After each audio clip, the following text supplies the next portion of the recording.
Oh, hello. It's going to be part two of my attempts to read Dauber by, what's his name? John Masefield. John Masefield, Dauber. Uh, Part two of my attempts, but I already read two parts of the poem. And the poem's got dialogue, and it's got scenes, and it's got paintings and drawings of, it's about a guy who does paintings and drawings and whatnot. And there's still a lot to get through, so I'm going to try and do it all now. No promises. I'll try. So I'm going to recap. Why not? These are one of these like tables that I guess was in a hospital. I don't know. I found it somewhere in the dumpster. The best furniture you will find is stuff being thrown out. So Dauber. Okay, it's Masefield does a lot of seafarer stuff, and this is a seafaring poem. It's lengthy. It's got 5 parts. I've read 2 of them, and it's about an eccentric seaman, Seamean, and he's on a vessel, and one of his hobbies is drawing and painting, and he's very talented, but he often gets ridiculed because none of the other people are painting and drawing. And then something happens, a mystery happens, something not expected, a calamity happens. Sort of thing you expect at the end of the first act of any kind of story. Everything falls upside down, it falls over and under and all apart, and somebody destroyed all his work. Terrible. Can you imagine that? It'd be like this big pile of paper here was just ripped up, and nobody told me who did it and why, and I would be mildly concerned over such a bad thing to happen because nobody would do that. So, I like the A's. Bad year for them, but they'll be better when they're in Vegas. I wouldn't bet on them. Anyway, Dauber. So I did the summation of the first 2 parts there, and now this is part 3, and then I'm going to read. As I touch the mic to my cheek gently,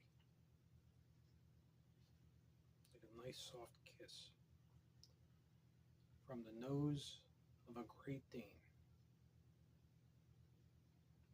And then it smells peanut butter on your breath and decides it's going to lick your mouth. They lost the trade soon after. Then came calm.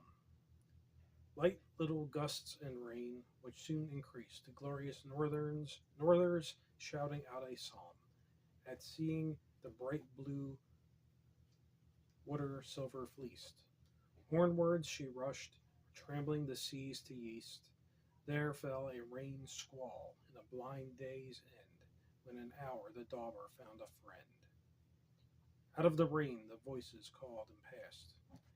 The stay sails flogged, the tackle yanked and shook. Inside the harness room a lantern cast light in wild shadows as it ranged its hook. The watch on deck was gathered in the nook. They had taken shelter in the secret place. Wild light gave wild emotions to each face.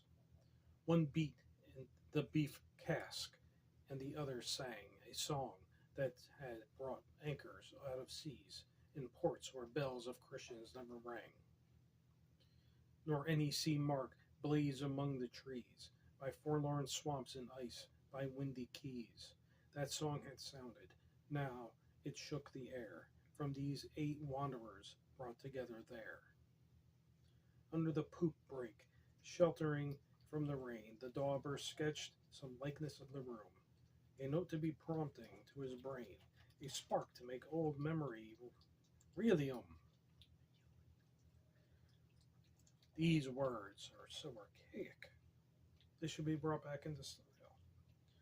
I'm losing my voice. See, I'm losing my voice because I've been outside most of the day. It's a beautiful day. You can hardly see me because it's so beautiful and bright out, and I like the light. So I'm sitting here, and I'd rather be silhouetted so I can see what I'm reading.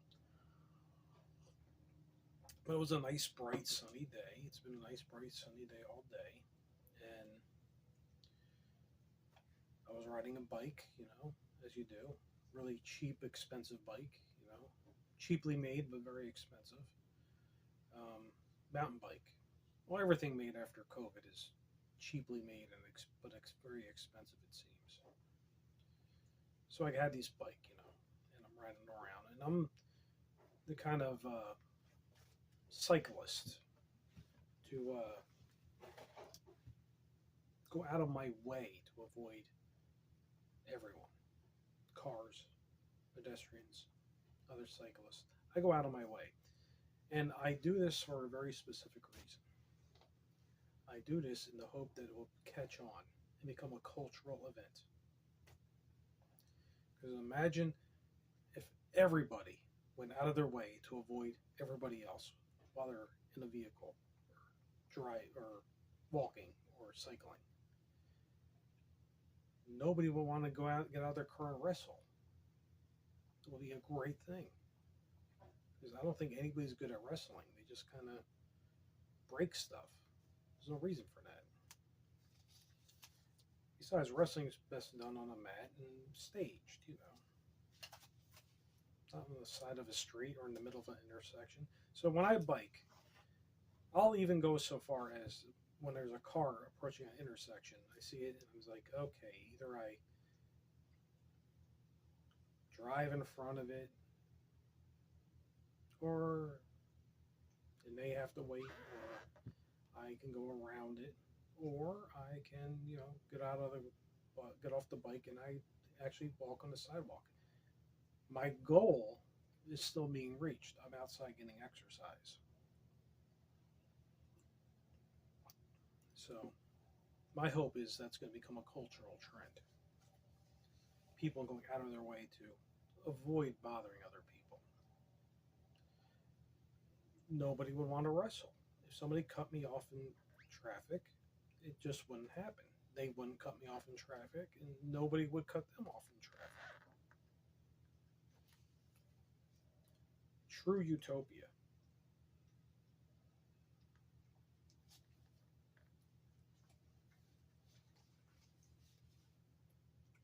He knows. His name is Percy. I already think I mentioned that. He had an older brother. No, he didn't have an older brother. He had a same litter. His name was Shelley.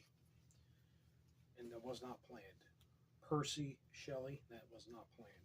They were not named after the poet. I'm not going to pretend they were, but they were named coincidentally after a poet.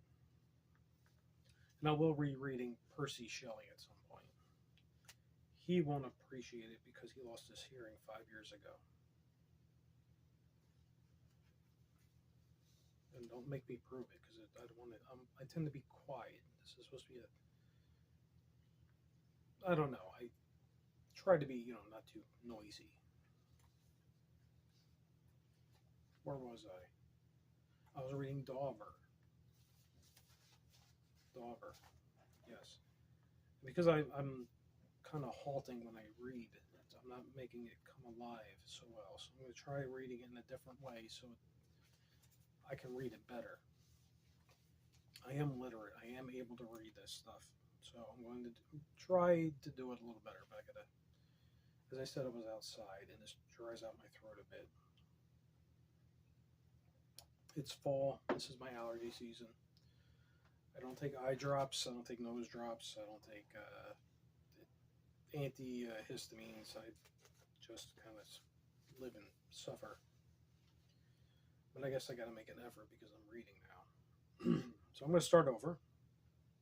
I'm going to sound a little more dynamic. And I'm going to read quicker, so maybe the rhymes will be more noticeable. They lost the trade soon after. And I'm not going to stumble so easily. If I make a mistake, I'm just going to correct myself as quickly as possible. So I'm going to be a little more dynamic. Pretend you're Patrick Stewart. They lost the trade soon after, then came calm. Light little gusts and rain, which soon increased to glorious northers shouting out a psalm. At seeing the bright blue water silver fleeced, hornwards she rushed, trembling the seas to east. There she there fell a rain squall in the blind day's end, when for an hour the Dauber found a friend. Out of the rain the voices called and passed. The stay sails flogged, the tackle yanked and shook. Inside the harness room a lantern cast, light in wild shadows as it ranged its hook. The watch on deck was gathered in the nook. They had taken shelter in this secret place. Wild light had Wild light gave wild emotions to each face.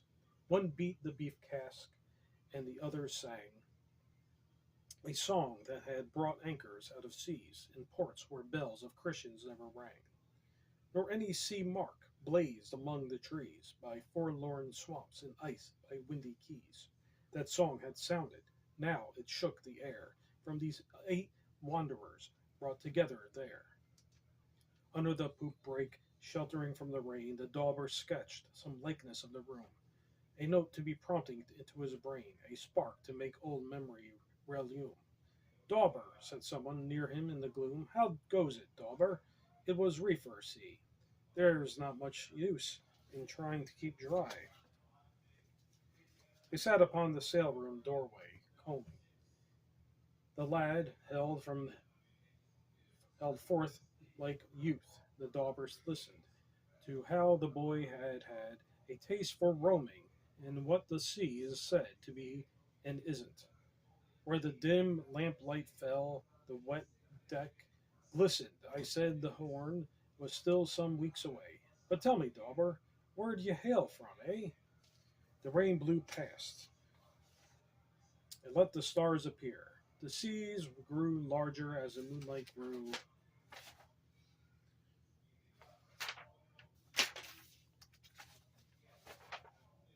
For half an hour, the ring of heaven was clear, dusty with the moonlight gray rather than blue. In that great moon, the showing stars were flew. The sleepy time, boys' feet passed. Overheard I come from out past Gloucester, Dauber said. Not far from Pontley, if you know Those parts. The pass is Spital Farm near Silver Hill, above a trap hatch where a mile stream starts. We had the mill once, but we've stopped the mill. My dad and sister keep the farm on still. We're only tenants, but we've rented there, father and son, for over 80 years. Father has worked the farm since Grandfer were went. Grandfer. That's really what they said. Father has worked the farm since Grandfer went. It means the world to him. I can't think why. They bleed him to the last half crown for rent, and this and that have almost milked him dry. The land's all starved if he put money by, and corn was up, and rent was down 2/3. But then they were earned, so what's the use of words? Yet still he couldn't bear to see it pass to strangers or to think a time would come when would other men than us would mow the grass. And other names than ours have the home. Some sorrows come from evil thought, but some comes when 2 men are near, and both are blind to what is generous in the other's mind. I was the only boy, and father thought I'd farmed that Spital after he was dead, and many a time he took me out and taught about manures and seed corn white and red, and soils and hops, but I'd an empty head. Harvest or seed, I would not do a turn. I loathed the farm, I didn't want to learn. He did not mind it at first, he thought it youth, feeling the collar and that I would change. Then time gave him some inkling of the truth, and that I loathed the farm and wished to range. Truth to a man of 50s always strange. It was most strange and terrible to him that I, his hair, should be the devil's limb. Yet still he hoped this Lord would like change my mind. I'd see him bridle in his wrath and hate, and almost break my heart, he was so kind. Biting his lips sore with resolve to wait, and then I'd try a while, but it was fate. I didn't want to learn. The farm to me was mire and hopeless work and misery. Though there were things I loved about it too, the beasts, the apple trees, and going haying. And then I tried, but no, I wouldn't do. The farm was prison, my thoughts were straying, and there'd come father with his gray head, praying, "Oh, my dear son, you don't let the spittle pass. It's my old home, boy, where your grandfer was. And now you won't learn farming. You don't care. The old home's naught to you. I've tried to teach you. I've begged, almighty boy, almighty God, boy, all I dare, to use his hand if word of mine won't reach you. Boy, for your grandfer's sake, I do beseech you, don't let the spittle pass to strangers. Squire has said he'd give it you if you we require. Your mother used to walk here, boy, with me. It was her favorite walk, down to the mill, and there we'd talk how little death would be, knowing our work was going on here still. You've got the brains, you only want the will. Don't disappoint your mother and your father. I'll give you time to travel if you'd rather. But no, I'd wander up the brooks to read, then Sister Jane would start with nagging tongue, saying my sin made father's heart to bleed, and how she feared she'd live to see me hung, and then she'd read me bits from Dr. Young. And when we three would sit for to supper, Jane would fill up Dad till Dad began again.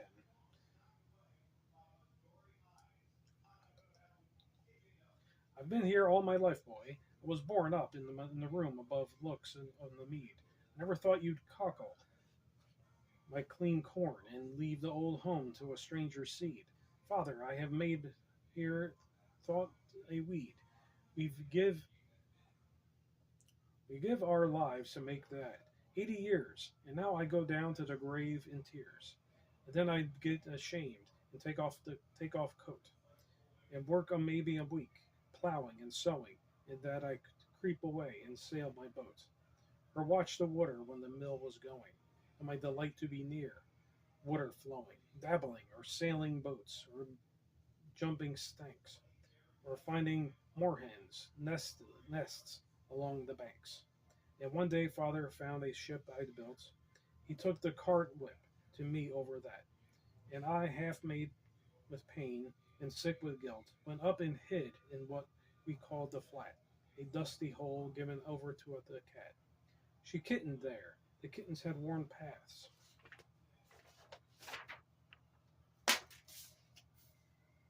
There's no cat here. I didn't throw that paper at anybody. I threw it at the camera, actually. Among the cobwebs, dust, and broken laths. Laths. And putting down my hand between the beams, I felt a leathery thing and pulled it clear, a book with white cocoons stuck in the sears, where spiders had had nests for many a year. It was my mother's sketch book, hid, I fear, lest dad, lest Dad should ever see it. Mother's life was not her own while she was father's wife. There were her drawings, dated, penciled, faint. Oh, he's a mama's boy. Mommy was a drawer too. Yeah. Dauber was no farmer like his daddy and grandfer, but he's a seaman and he's a drawer like mommy. Wow. The significance of that is nil. There were her drawings dated, penciled, faint. March was the last one, 1883. Unfinished that, for tears had smeared the paint. The rest was landscape, not yet brought to be. That was a holy afternoon to me. That book a sacred book, the flat a place, where I could meet my mother face to face. Not really a mama's boy, he lost his mommy. She had found peace of spirit, mother had, drawing the landscape from the attic there, heartbroken often after rows with dad. Hid with what was a fantastic school, you know, interpersonal, familial dynamic here. I mean, maybe the son thinks the father spent too much time on the farm. Did I say that right? I think I did. The son spent too much time. The son thinks the father spent too much time with the farm and not enough time with the mother. So there's a deep sense of resentment toward the farm. Hmm, I don't buy it. She had found peace of spirit, Mother had, drawing the landscape from the attic there.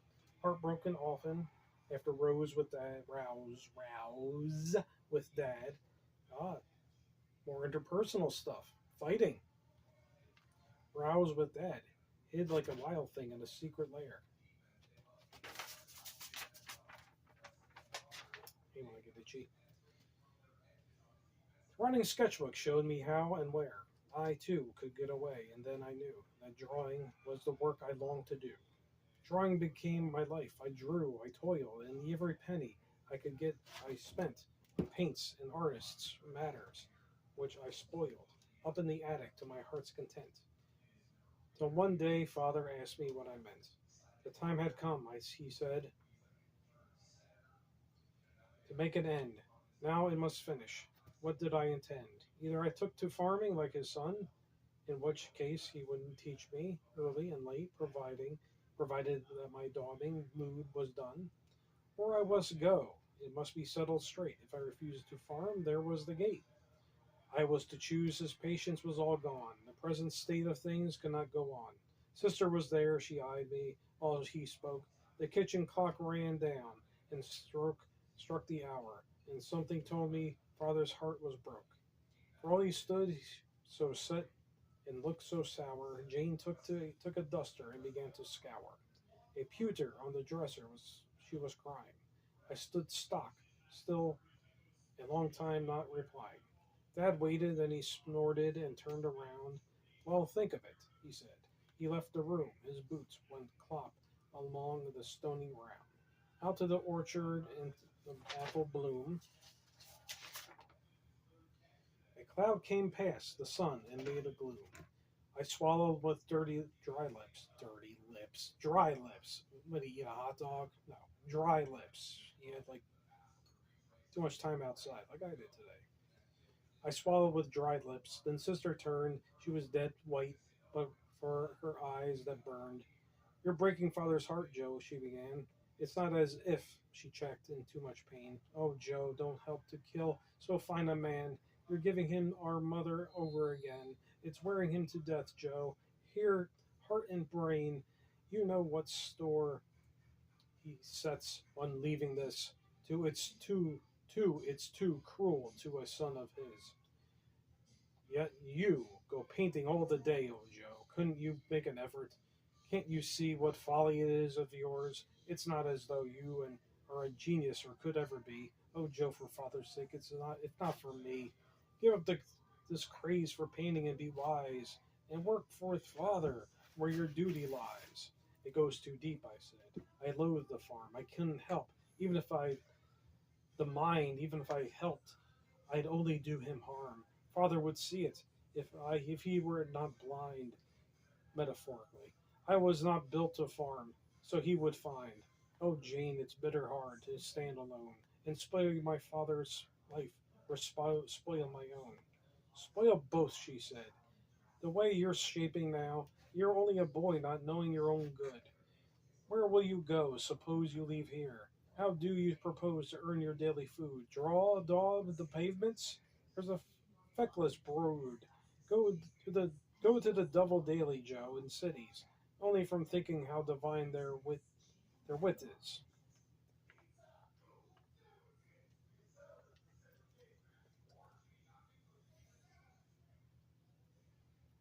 I'm getting all my puff back. I quit smoking many years ago, and I still dream about smoking cigarettes. You know that? It's been literally decades since I smoked. Clouds are there. Clouds are they without water carried away, and you'll be one of them, the way you're going, daubing, in silly pictures all the day, and praised by silly fools you're. Why didn't he go to France? 1880s, 1900. That's where you went to paint. You don't go, you know, farting around on the ocean. No wonder his paintings got all ripped up. I don't understand logic. I guess because it's Masefield, it has to end up in sea. Also, the guy fancied being in the water. This is how John Mallard Turner started out. I don't remember the guy's name. Clouds are they without water carried away, and you'll be well. Everyone thinking how to find out what it is. Clouds are they without water carried away, and you'll be one of them. The way you're going, daubing at silly pictures all the day, and praise that by silly fools we're always blowing, and you choose this when you might go a sowing, casting the good corn into chosen mold that shall in time bring forth 100-fold. So we went on, but in the end it ended. I felt I'd done a murder. I felt sick. There's much in human minds cannot be mended. And that not I played Dad a cruel trick. There was one mercy that it ended quick. I went to join my mother's brother. He lived down the Severn. He was kind to me, and there I learned house painting for a living. I'd have been happy there, but that I knew. Among the cobwebs, oh, I really like that part. See, I think I remember these. That I knew I'd sinned before my father passed forgiving, and that they sat at home, that silent too, wearing the fire out in the evening through. Silent, defeated, broken in despair, my plate unset, my name gone in my chair. I gotta close the door. It's a little noisy.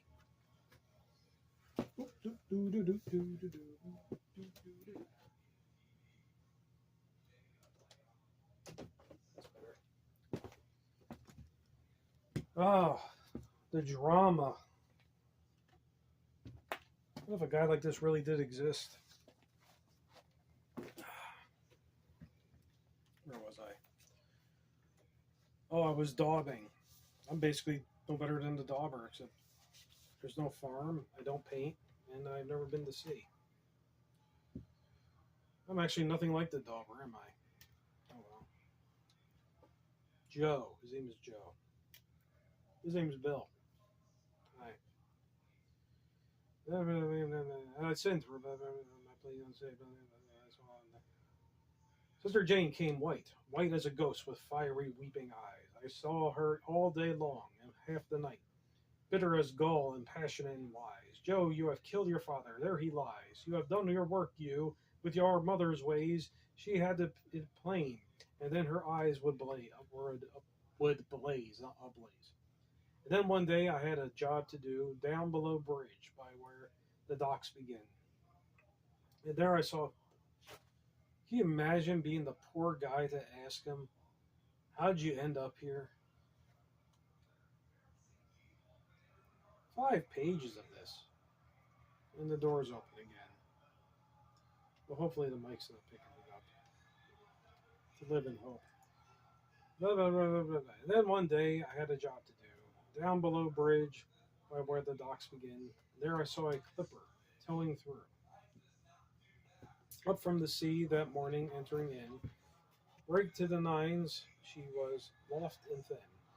Her ensign ruffling red, her blunts in pile, beauty and strength together, wonder over style. She docked close to the gates, and there she lay, over the water from me, well in sight, as I worked, I watched her all the day, finding her beauty ever fresh delight. Her house flag was bright green with stripes of white.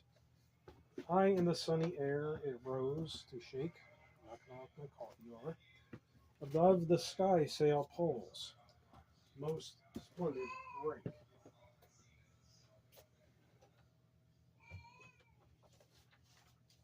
There's more than one cat in this house. The other cat is 18 years old. He rarely comes up to eat. There's food on the ground for him to eat. He's all black, very bony. But at his age, he's got a right to be. And lucky for him, he's got adult cat diapers coming tomorrow. That's going to be his chore. Oh, he's going to love wearing them, and I'm going to love putting them on him. He's incontinent, you see. An incontinent cat. I guess I should be proud of that. I mean, not many people have cats that live 20 years old and 18 years old. Anyway, he hardly ever comes up. But I'll share a picture of him someday. I don't think he can hear too well either because he starts to make these kind of yelping noises. He's not in any pain. Vets gave a clean bill of health. He purrs, but not when he eats. Just likes to get rubs. But he does tend to get a little loud. And it's called a privilege. You know, being old has its certain privileges. And yeah, seems like fewer and fewer people get that privilege these days. Now, dynamic voice. Okay.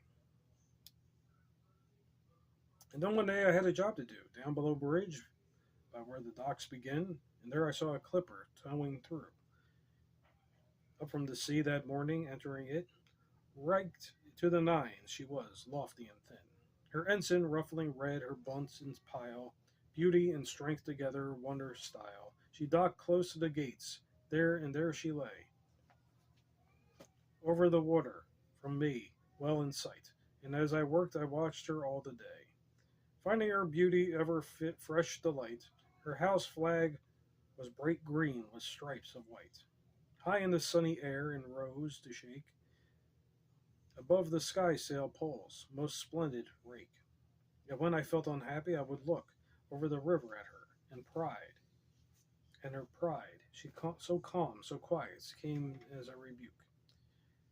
To half the passionate pathways which I tried, and though the autumn ran its term and died, and winter fell, and cold in December came, she was splendid, still splendid there, and still the same.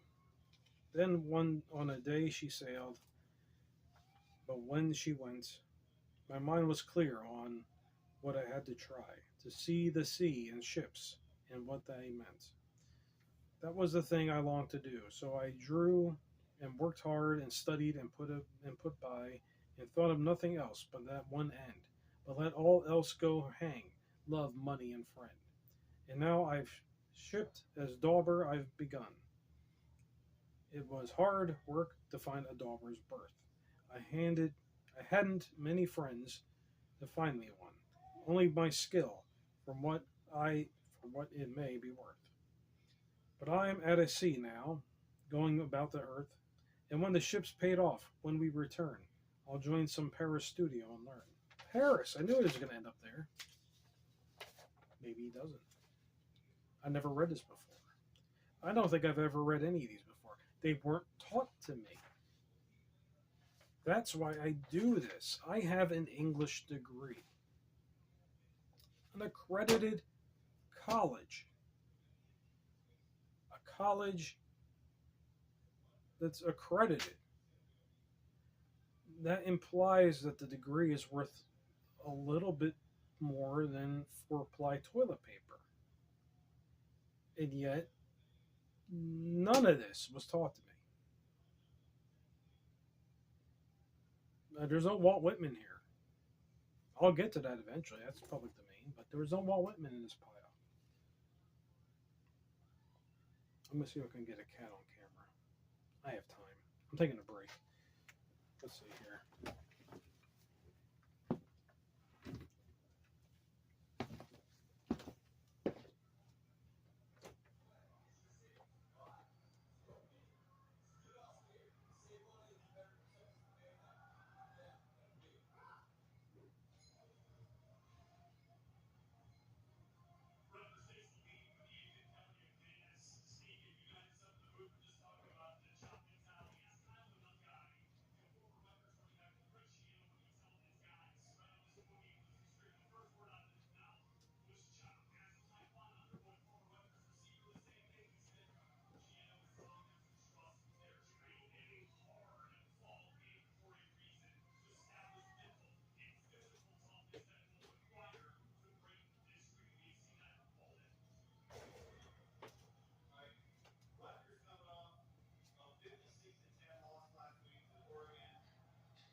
This guy's 18.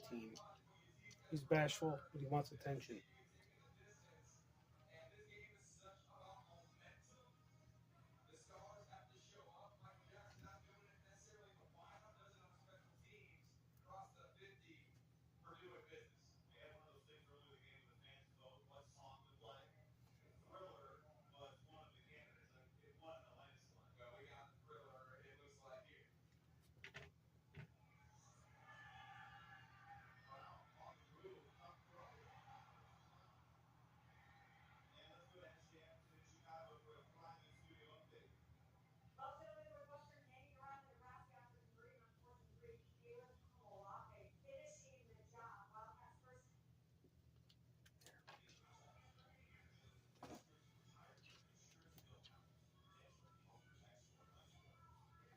He's still reaching out for rubs. Like old people, I guess, they just need more affection as they get older. Not very independent. As you can see, he's pretty bony, too. And like him, he's outlived his whole family by about 5 years.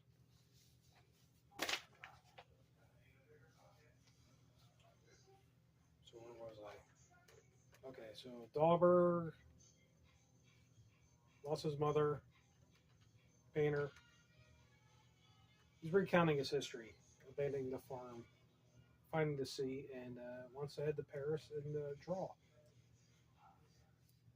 So he stopped. The air came moist. And there he is again. See, he yelps when he doesn't get the attention. I can't spend all day doing it. I wish I could. He's a nice guy. The cat. Manouche is his name. He stopped. The air came moist. See, he did not speak. The Dauber turned his eyes to where he sat, pressing the sailroom hinges with his cheek, his face half covered with a dropping hat. Huge dewdrops from the stay sails dropped and spat. C did not stir. The Dauber touched his sleeve. A little bird-like noise came from a sheave. C was asleep, sleeping a calm, deep sleep, still as a warden of the Egyptian dead, in some old haunted temple buried deep. Under the desert sand, sterile and red, the Dauber shook his arm. C jumped and said, "Good yarn, I swear, I saw. You have a brain, was that 8 bells that went." He slept again. Then waking up, "I've had a nap," he cried. "Was that on 1 bell? What, Dauber, you still here?" "See there," the mat's voice called, "Sir." He replied. The order made the lad's thick vision clear. A something in the mate's voice made him fear. "See," said the mate, "I hear you've made a friend, Dauber. In short, that's friendship's got no to end." I'm distracted.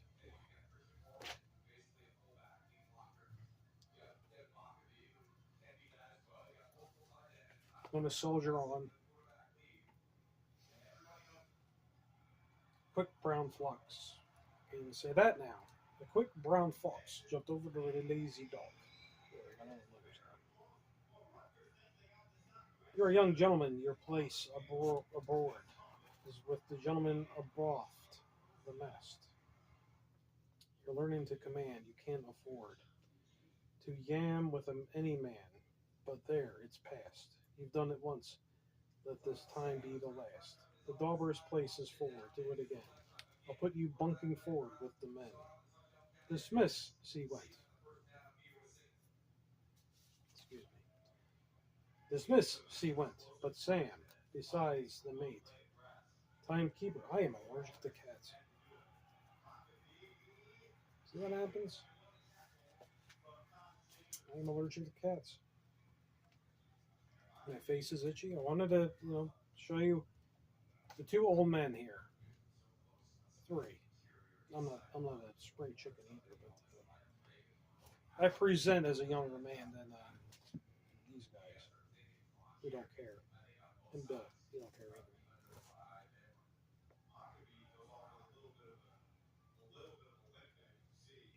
How much time have I been doing this? I might have to do this in the third part.